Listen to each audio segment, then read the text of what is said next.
خرچې څنګه ښایي څه خرڅې چول یو شوپړ او بابا دي ناجوړه دی څه چل دی ها دماغ یې شاټ شوی دی ته څومره وخت نه چل پلار یې کور پروت دی ها او وروڼه دې نشته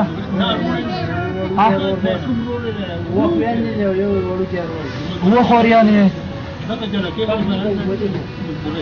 ها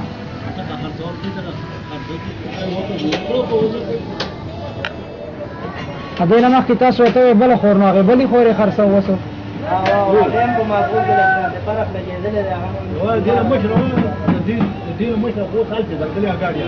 ها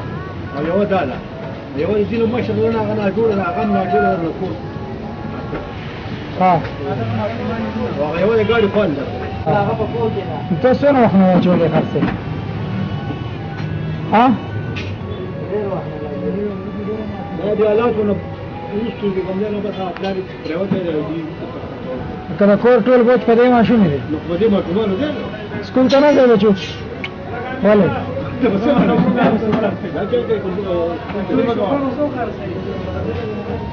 د څه ټایم راوځئ سهار وختي راوځئ او بیا د څه ټایم پورې ناسته یې ماښام څه ټایم پورې ماسخوتنه پورې ټوله ورځ دلته ناسته یې چې ستا به همت خو مونږ له ویل نه راکوې لږ چې مونږ هم ستا نه صحیح زده کړه وکړو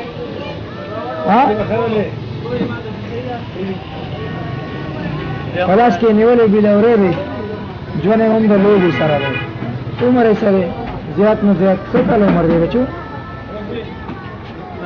شپږ اووه کاله دا وخت د ماشومانو د دې بېلورو سره د میرګاټو د دې سره تېرېږي دا ماشومه د اووه خویندې دی پلار یې د مزغو بیمار دی او زندګي دغه ده چې سهار په اووه بجې باندې روځي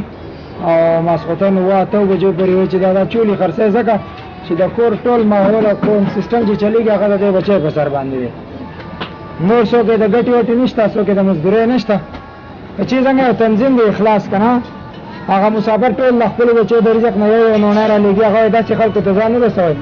چې کم په معاشره کې محنت کوي مزدوري کوي او سوال نه کوي نو د هغې د طرف نه درله لږې پیسې در کومه د دې علاقې د خلکو ته بیا هم یو ځل زمونږ د اخلاص په لار دی ټولو ته دا یو دغه کومه چې نو داسې خلکو سره ودرېږئ یو ماشوم سره بل هم په بازار کې ملاقات وشو هغه وایي پنځه شپږ خویندې وروڼه دي وایي چې چولې خرڅوم څوک مې دوکان خواته پرېږدي هم نه وایي چې زما کار خرابېږي نو دا رزق په دې باندې نه دی چې دا چولې به دوه ځایه شي یا به درې ځایه شي نو د انسان رزق به بند شي رزق آسماني دی رزق د دې چولو نه نه دی د لوبیا نه نه دی د دې روټۍ نه نه دی رزق د اسمان نه دی خو انسان صرف او صرف خپل محنت کوي خپل مشقت کوي رزق الله تعالی ورکوي نو دا کم سوچ چې موږ لرو چې داسې ماشومانان دا خو لا بیا هم دوکان ته ناسته دی یو ماشوم ووایي چې څوک هم د دوکان مخې ته هم نه پرېږدي چې تو دلته شوپړ خرڅې نو زما کار کمزوري کېږي یو هېڅکله هم انسان د انسان کار نه کمزوري کولی شي نه یې ښه کولی شي دا څه چې دي دا ټول د بره نه دي خو صرف او صرف زمونږ او ستاسو نیت دی او زمونږ او ستاسو زړه دی چې کله مونږ نیت جوړ کړو په دې باندې چې رزق الله ورکوي نو هر څه به پراخه وي خو الله تعالی دې زمونږ او ستاسو د ټولو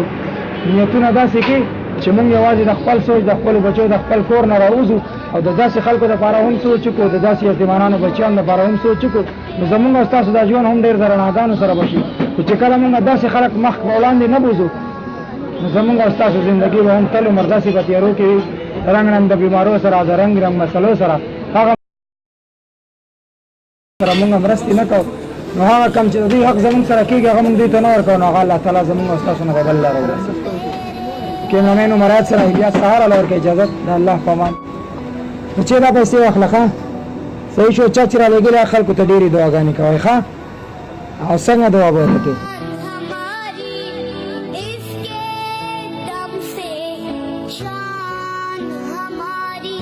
زه صحیح رالاړو